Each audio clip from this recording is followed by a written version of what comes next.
A Karen gets caught scamming, and when I bring the police to her front door, she cries and begs for forgiveness, begging that I don't press charges on her. She actually convinced a store to sell her my property, making the store think that it was one of their products. Here's how I got my revenge. Subscribe to Am I the Jerk on YouTube and hit the bell to turn on notifications. This is the story of how I got a store manager fired for selling my property to a Karen mom. I'm a 26-year-old male and I'm both autistic and I have severe PTSD from some childhood trauma caused by both my parents that I don't really want to get into. I'm on a few different medications for depression and migraines and have to live in Section 8 housing that I just moved into a few months ago after being on the waiting list for years. I don't like being touched or loud noises, and I certainly don't like seeing anyone take my stuff. When I moved to the city for the Section 8 housing, I'd been gifted a brand new Razor kick scooter by a friend to get around my new area with, and I love it. It's black and made a bit sturdier than the typical ones for an adult to ride and also has bigger wheels. It also isn't sold in the local stores, but they have similar looking ones in the bike department, and obviously I don't just leave it outside when I go into a store. I fold it up and put it in my cart while shopping. I look kind of twitchy, so most people leave me alone, and I'm just fine with that, but touch me without consent or take my stuff and be ready for a massive freak out. I went down the canned food aisle and started browsing the chunky soup. When I picked what I'd wanted and put the cans in the cart, I noticed my scooter was gone, and there was a woman with a kid fast walking away while carrying it. I shouted after them to return my scooter, but they ignored me, so I abandoned my cart to give chase. When I caught up to the lady and the kid, I tried to take my scooter back, and the kid screamed so loud my eardrums felt like they were gonna pop, and the Karen mom shoved down while yelling something I didn't hear because my ears were ringing and my brain just stopped working for a moment. A manager noticed the commotion and came to see what the trouble was. I didn't even get a chance to speak when the Karen mom started calling me a creep and was demanding I be thrown out. I kept trying to explain what really happened, but the Karen just kept yelling over me. We were separated and I was made to sit in an office. The manager approached me and I asked him where my scooter was, and he admonished me and said it was sold to the Karen, and I shouldn't have tried to take it from the kid when they were just trying to buy it from the store. Then he pointed out that he had to give Karen a discount just because of the situation. I understandably freaked out and told him that the Karen had taken my scooter that I came into the store with and it wasn't sold there. The manager just looked confused and I nearly broke down. Then I pulled my phone out and showed him a picture a friend had taken of me with the scooter right after I'd gotten it. The next thing I knew, he was running out of the room, and when he finally came back, he said the Karen was long gone. I pulled out my phone and started frantically calling the police. The manager actually tried to stop me by putting his hand over my phone, and I freaked out on him for touching me. He backed off because I nearly kicked him, and he was panicking and saying he'd buy me another scooter from the store. I told him that my scooter was expensive and didn't come from their store, and I wanted mine back. Well, it turned out I had managed to dial 911 because the police were already listening in on the line, and the operator had been trying to get my attention. I just told them to send someone over because my property had been stolen. I had to wait for another hour at least while police showed up and then went through the CCTV footage. It clearly showed me entering the store with the scooter and showed the Karen and her crotch goblin taking it from my cart, and the mess that followed when I tried to get it back. I wanted my scooter back, and the police had to find the Karen from the camera footage of the parking lot. They found her address by running her license plate number that they got from the camera footage, and I got to ride in the back of a police car while we went to her apartment. The officer knocked on the door and I didn't hear the situation because I was still sitting in the back of the police car with the windows closed. But the Karen mom looked really angry and eventually brought out the scooter after some back and forth. She practically had to wring it out of her kid's hands. I got let out of the car and they asked me if I wanted to press charges for assault because the mother had shoved me. She looked ghost white when I said that I did want that, but the Karen started crying and begging me. She said that she honestly thought it was something the store was selling and it was her kid's birthday. I yelled that that didn't excuse her from stealing from someone else's cart, let alone from a legally disabled man. Her kid was also loudly crying and my ears were hurting again, so I said I wouldn't press charges on her if she didn't come near me or my stuff again. But I wanted something done about the manager at the store for letting this happen. And I was ready to ride my scooter all the way back there. But the police convinced me that it'd be better if I just went home and calmed down. I later learned on my next visit to the store a couple days later that the manager was fired over what happened because he already had a few complaints against him and didn't bother to check that the scooter wasn't one of theirs. And the store gave the Karen and her kid a replacement Razor scooter that they had in stock because she'd already paid for one. But she was also banned for 6 months from the store for shoving me and stealing my property. I was also given a $50 gift card for some free groceries since I wasn't able to buy anything the day that mess happened. Now every time I go into that store, a few of the employees know me by name, and one actually told a random kid to leave me alone when he asked about my scooter. I certainly keep a better eye on it now too. I've also since added a name tag on the underside of my scooter with my full name on it just in case this ever happens again. So, am I the jerk? What should I have done? So just like the original poster here said, even if this was a product that actually sold in the store, she just yoinked it out of his shopping cart. That's like if somebody gets the last loaf of bread and you just go into their shopping cart and steal that because, hey, it was the last one. And she obviously knew she did something wrong because as soon as she bought it, she was out of there. I don't know how they were even able to ring up this scooter unless they manually entered in a price, because at most stores, if there's not something to scan, they're not going to be able to sell it to you unless they call a manager, override it, assign a price based on what they think the price is or what you tell them the price is. But all of that takes some time unless the person that she was checking out with was already a manager or had access to doing that for some reason. And I'm also surprised they actually took action to find her license plate, connect it to an address, and go there, because it seems like in a lot of places when you have something stolen, the police don't really want to spend the time or care to figure it out. But maybe it's not like that everywhere, because clearly here they seem to care a lot about getting a scooter back. So anyway, let me know how you guys would have handled the situation down below, and jerk or not a jerk, and why. Before we jump into the next one, if you like Am I the Jerk, you're probably gonna love Am I the Genius. Check it out, link down below in the description. A lady goes buck wild and gets angry at me for saying that I don't work at the grocery store. She tries to get me fired, then tries to get me charged for assault. The manager and the police both think that I really did assault her, and that's where things get ugly. Here's what happened. There have been a few times when people have stopped me to ask if I work there, at whatever store we're at, but I've always just been able to say, no, sorry, and that's been the end of it. But today, that wasn't the case at all. This was one of those ordeals that never actually happens in the real world, or so I thought. This is what actually happens when things get out of hand. This one is a long one, but it'll be worth your time. So a bit of background about me. I'm a bodybuilder slash powerlifter, and nutrition is very important to what I do. Whenever I go shopping, I like to check the nutrition labels on the ingredients and the foods that I'm interested in. That way I can eat enough food to not be hungry without sacrificing flavor and still fitting it into my daily calorie intake. As you can imagine, I will check multiple different versions of the same ingredients in an aisle and put them back as I search for the best option. Well, earlier today, I went on a pretty big restock for the house. I also found a bunch of new recipes that I want to try, some of which called for some ingredients I don't often work with. For the most part, the store wasn't too busy and nobody really bothered me as I walked up and down each aisle. I also had some earbuds in and my phone out with my shopping list on it. Keep in mind that I'm also wearing a tank top and sweatpants, which you're probably not going to get away with wearing as a grocery store employee. As I'm looking through the spices in the baking aisle, I hear someone yelling over my music. It was kind of surprising since I listened to it pretty loud. So I took an earbud out and looked over, and this lady just said to me, I can't believe they just let employees wear those stupid things! I cut her off and said, yeah, I wouldn't know because I don't work here. This seemed to upset her greatly, as she got really aggressive when she responded saying, Don't effing lie to me! I've seen you stocking the shelves! I'm a paying customer and you need to help me right now! I'm a very easygoing guy, but when a random stranger speaks to me like this, I'm not going to put up with it. So I said, I don't have to do squat, especially if you talk to me like that. Get lost. She lost something, that's for sure. She yelled, Excuse me?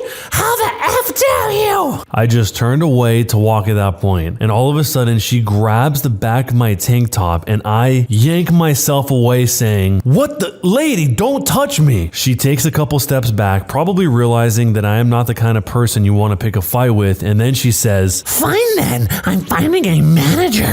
Say goodbye to your job, you lazy, useless piece of trash. I was already putting my earbuds back in, so I just said, whatever lady, bye. I grabbed my spices as she walked off in a huff and continued my shopping. I wasn't even wearing what employees wear at this store. Like, how could I possibly be mistaken for an employee? I seriously cannot stress enough how much I don't look like I work there. A couple minutes later, I'm in the next aisle over and I see her again with a manager. I don't hear what she's saying because I've got my music on, but with the way she was pointing her finger, I'd imagine she was probably saying that I'm the one who didn't help her. They started walking up and I took both earbuds out this time. The manager approaches me and I hear the lady saying, "He should be fired for cussing at me and threatening me." but the manager says, yeah, he doesn't work here. He's wearing a tank top and that's definitely against dress code. Well, anywhere. She didn't like that answer. Then why is he stocking your shelves? I chime in and say, I'm comparing calories in foods and picking the best ones to stay healthy. Maybe you should try it sometime. You definitely look like you need it. She stands there for a moment with this expression on her face that looked like her brain didn't process what I just said. Then she got surprisingly calm. It was getting kind of pathetic at that point. At least I thought so, but the manager actually seemed to side with her and said, still, I can't have anyone assaulting people in my store. Whoa, what? I must have missed the part where she said that I assaulted her. So I asked him to repeat himself and he explains that it is a criminal offense to assault someone and that the police could get involved. The lady goes from pissed off to real smug, like I'm about to get it. Good, I said. Call them down here. I'll wait. I know this store has security cameras on every aisle and I am so sick of people like her getting away with this level of entitlement that I didn't mind waiting. Police show up a few more minutes later. We go back to the office in the store and they're really grilling me, asking me why I would attack someone, if I was on any substances. I'm kind of used to this treatment. People take one look at me and just assume I'm some sort of meathead bodybuilder with roid rage. I answer all their questions by saying, look at the security footage. It will answer all of your questions. The more I said it, the more frustrated they got. Finally, they leave the room. I just wait there patiently for about 45 minutes. Then they come back and apologize. The manager told us that you assaulted her. We should have checked the footage, but you do fit the profile. I then say, why? Because I have bigger muscles than most people? Is that a crime? They know they can't really say or do much about it since they made some pretty big assumptions. If you like, you can press charges against her because she did grab you according to the security camera footage. And you know what? I said that I would like to press charges. Normally I don't like to waste my time dealing with courts, but hours of my day were already wasted today and I want her to know that she can't get away with it. A few minutes later, the manager offers to let me just go home with my groceries for free. Probably a bit scared that I might sue the store for discrimination or something since I was so ready to press charges on the lady. On my way out, I saw them putting her into the back of a police car and she was screaming profanities at the officers. I've already talked to an attorney who is in the process of obtaining the security footage. The court date is going to be in March, but should be pretty straightforward since the evidence is in my favor. I've never actually had to press charges like this before, so I have no idea what to expect. All I know is that even if she only ends up getting fined $1 or has to do even a minute of community service, I'll have a smile on my face. Anyway, that's been my crazy day. I know there are a lot of stories of crazy Karens and stuff, and I always thought they were entertaining and would sometimes even think about what I would do in a similar situation. My reaction wasn't what I thought it would be though, and it wasn't as entertaining being on the receiving end of the story. At least I got some free groceries out of it though. I wanted to clarify how the process behind pressing charges is going to work. The court date that I got is really just more of a screening where I will answer some questions and find out what happens next. That's also why it's happening all the way in March. Due to the pandemic, they are trying to cut down on in-person interactions, so this will happen over a video conference call. My attorney friend got back to me a couple hours after I posted this and explained that this will mostly be hands-off on my part and I won't have to worry about the court costs, legal fees, or hiring him to represent me. I hope that clarifies things as I myself didn't really understand what the paperwork I got yesterday meant. It's unlikely I'll be called as a witness in court, and since it's a criminal case, I'm not sure if I'll be able to find out what she gets charged with, if anything. So now that it's all said and done, am I the jerk? I can't believe in the situation the manager just automatically believed the woman before any evidence was provided. The manager didn't even take a neutral stance. He just straight up assumed that the original poster here was lying. And then later on, when it was clear that he was telling the truth, they were so afraid of getting sued that they just gave him the free groceries. One of the top comments that the OP responded to actually addressed this, saying, "I can't believe the manager would assume you assaulted her when they could have easily checked to get the story straight before telling the cops. So happy you stood your ground here." And the OP seems to think that it's because of how he looks, because he has big muscles, kind of like how he was saying in the post. Sadly, I'm not surprised at all. People will see a big dude with muscles and a small woman, and they'll immediately assume that strength equals anger. In reality, I never get angry in situations where I probably should because I work out all of that in the gym. All I want is for people to respect each other and live a healthy lifestyle where they're happy. None of us are perfect, but we can try to be better every day. So if you were put in a situation like this, would you be able to keep a level head? How would you react? Let me know down below in jerk or not a jerk and why. This is the story about how I got fired from Target. About 25 years ago, I had just gotten off my shift with a law enforcement agency. I had not bothered to fully change out of my uniform, and I still have my tan tactical pants on and a brand new red Henley type of shirt that I pulled over my department polo shirt. And at that time, I decided to stop at the local Target in order to do some last minute Christmas shopping. Because I am also 6 foot 6 inches, I also typically get asked by people to help them get things off of the higher shelves. At one point, I had a Karen following me asking me to get things off higher shelves for her, and then she started asking me about pricing, and I had no idea why, not even thinking about my tan pants and red shirt. So I asked her to please leave me alone so I could do my shopping in peace. Little did I know, she would go and find a manager and complain about the really tall employee ignoring her needs. While peacefully shopping, I was approached by Karen and the manager, with the manager telling me that I was supposed to be providing customer service, especially during the holiday season, and that my rudeness would not be tolerated again in her store. The manager also said that I should clock out and not come back to work, and that I would not be getting my employee discount with my purchase that evening. I had nothing, simply nothing to say because I've never been fired from Target before. I took the last of my shopping to the checkout lane where the manager and the Karen followed me. It was at that time while I was checking out that I opened my wallet with my badge and credentials in it. And then I had the presence of mind to say something to the manager, something along the lines of, "Do you even know who works for you?" The Karen harumphed off and the manager's soul seemed to depart her body. The best part was the cashier and the security guy cracking up. So am I the jerk for how I handled the situation where I was fired from Target when I never actually worked there? It seems like this type of situation most commonly happens at Target, more so than pretty much any other place. And a big part of that is because it's probably the most simple and recognizable uniform of any major retailer, at least in the US. I remember a while back, there were a bunch of videos that people made, sort of prank videos people would do where they would go into Target, wear the red shirt and the tan pants and try to pretend to be Target employees and then just annoy people who thought that they actually did work there. Sometimes they would even get the badge that pins on their shirt that has a name on it to look even more legitimate. That kind of died down for a while, but now, recently, I see them all the time. Tons of people still pretending to be Target and Walmart employees and then just annoying people. I even saw one earlier today. So this is a trend that was gone for a while, it seemed like, and now it's back in full force. But in this situation, this guy was just trying to live his life and he ended up getting fired from a job he didn't even have. So let me know what you would do if you're in this situation down below, and jerk or not a jerk and why. Make false accusations, lose your business. Here's the background. I used to work at a small to mid-sized law firm. At the time, there were 10 lawyers, including the owner. His setup was basically to do as little work as possible and just take a cut from the rest of us as independent contractors. He was a very much, it doesn't matter what they can afford, bill as much as you can type scumbag. One thing the firm handled was real estate law. I rarely looked after any real estate transactions, save maybe 2 to 3 per year over the 2 years that I worked there. At the time, he decided to let me go. He made a list of reasons, all of which were fabricated. Client complaints, missed court dates, etc. It came down to me asking for a bigger cut and him not wanting to pay it. I felt it wasn't worth going after him in court. However, shortly after my contract was terminated, I was reviewing my insurance and stumbled upon the fact that no less than 60 real estate transactions were filed with my bar under my name. Well, one of the rules where I practice is that in a situation like this, my name has to be on the retainer agreement and I have to have worked on the file in some capacity. So having a friend or two at the firm who were practically 1 foot out the door already, I got many of the phone numbers for these clients that weren't mine and asked for a copy of the retainer for my records. Most of them had no problem sending a copy. Obviously, I was on none of them. I quickly contacted the bar association. The whole thing ended up being a mess for this guy. Besides an intensely scrutinized audit, it turned out that he had done this for every lawyer in the firm. He eventually was ordered to pay an absolutely insane fine, think high six figures, and had his license suspended for a few years. The firm shut down and he never went on to practice again. Felt good. But am I the jerk? This guy, the boss here, sounds like he was going to cut corners no matter what, and eventually something was going to catch up with him. Whether it was using other attorneys' names to put on for real estate transactions or something else, eventually this guy was probably going to do something that would allow him to either work less or make more money because he was paying less. And one of those things along the way would probably backfire. So let me know how you would have handled this situation if you were in it down below, and jerk or not a jerk, and why.